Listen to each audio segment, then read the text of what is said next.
Arrête de te définir par tes blessures. Tu sais qu'il y a beaucoup de chrétiens qui ont subi des choses au moment qu'ils sont venus à Jésus et qui ont encore des blessures. Et à cause de ces blessures, l'ennemi les tient captifs par rapport à cela et ils se définissent par leurs blessures. Ok. Donc aujourd'hui, je voudrais vraiment que tu prennes conscience de cela. Il faut que tu arrêtes de te définir par tes blessures. Tes blessures, ce n'est pas ton identité. Tes blessures, c'est juste ton histoire, ce que tu as vécu peut-être dans ton enfance, peut-être dans un couple, dans un mariage, ok, dans un travail.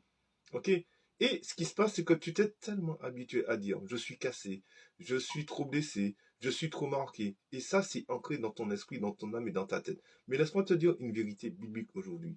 Ce que tu as vécu, ok, explique ce que tu es devenu. Ok. Mais ne définit pas qui Dieu t'appelle à être. En gros, ce n'est pas parce que tu as été rejeté que tu es le rejet de la société. Ce n'est pas parce que on t'a brisé le cœur que tout ton corps entier est brisé. Ce n'est pas parce qu'on t'a abandonné que tu es abandonné et que personne t'aime. Ça, c'est le mensonge de ton passé. Pas la parole de ton Père, pas la parole de Dieu.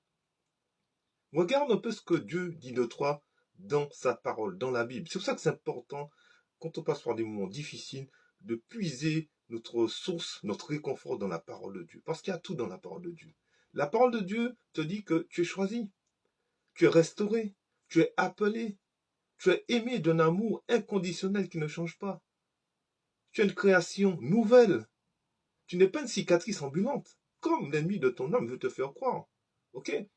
Ton identité, mon frère, ma soeur, ne se trouve pas dans ta blessure, dans la blessure. Elle se trouve dans celui qui te guérit maintenant. Donc ton identité se trouve en Jésus-Christ. Alors aujourd'hui, vraiment, arrête de te définir par rapport à ce que tu as subi.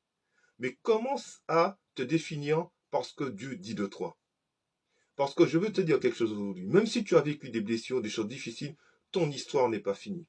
Tant que Dieu n'a pas dit que c'est fini, ce n'est pas fini. L'ennemi peut t'accuser, mais Dieu dit que ce n'est pas fini et ce n'est pas fini. Ok. Et je voudrais te dire aujourd'hui que ta guérison commence là où tu dis Seigneur, redonne-moi mon nom. Alors si ce message t'a parlé, suis-moi sur Chrétien Biz. On va construire ensemble ton identité en Christ. Ok. Pas celle que ta vie t'a imposée par rapport à ce que tu as vécu, mais celle que Dieu a écrite pour toi. Que Dieu te bénisse.